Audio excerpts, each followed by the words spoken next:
Hi guys, Coach Nanay here, and for today's video ay atin po kami sa tournament dito sa may Paradahan Tansa. Na-invite po tayo ng Golden Duck Chess Club. So ayan, meron na tayong van. So sponsored po yan ng The Villas po Resort. Dito lang po yan sa may Alfonso, Cavite. So thank you so much po sa pag-sponsor sa aming van. So ayan, samahan nyo kami.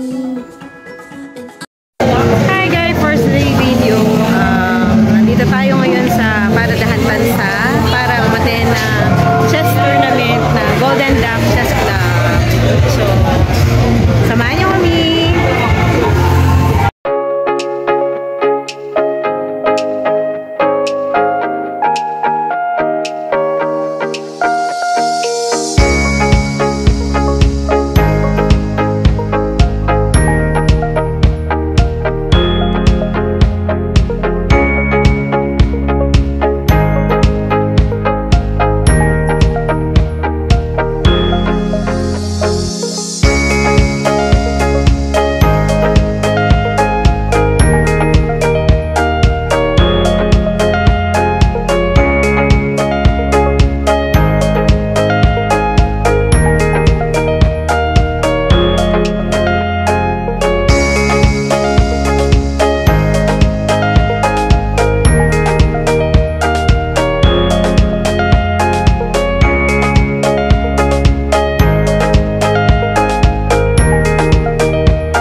Welcome po sa Paradahan.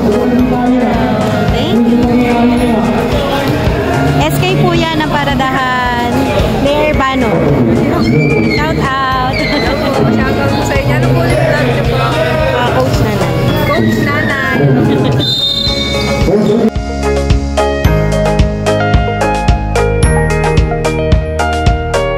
Ayan, tapos na po ang game. 6 games po. Inabot na tayo ng gabi. Ayan. Inabot na po tayo ng gabi. Then, may naglalaro din ng basketball kaya maingay. Pero tapos na. So, hopefully may makapasok sa atin at least top 10. Hopefully. Pero hindi natin alam. So, ayan. Tingnan po natin mamaya. So, ayun nga. Nakatapos na po yung ating tournament. And then, ayan.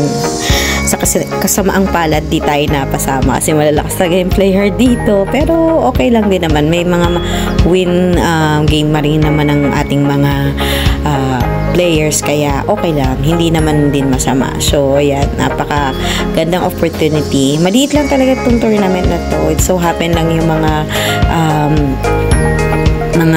organizer nito is malalapit sa akin puso at saka mga kaibigan ko, kaya ayun, as a part of organizer. So siyempre pinaunlakan nila tayo before, then paunlakan din natin sila. So yung ganun lang naman. So mga susunod pa sa mga gusto mag-invite sa amin, PM lang kayo, invite nyo lang po kami, pupuntahan po namin kayo. So yan, maganda lang dito, nakita-kita ulit yung mga kaibigan, mga kakilala, tsaka po nagkaroon ng bonding, ayan, nagpicturan, and memories po yan na itatago po natin.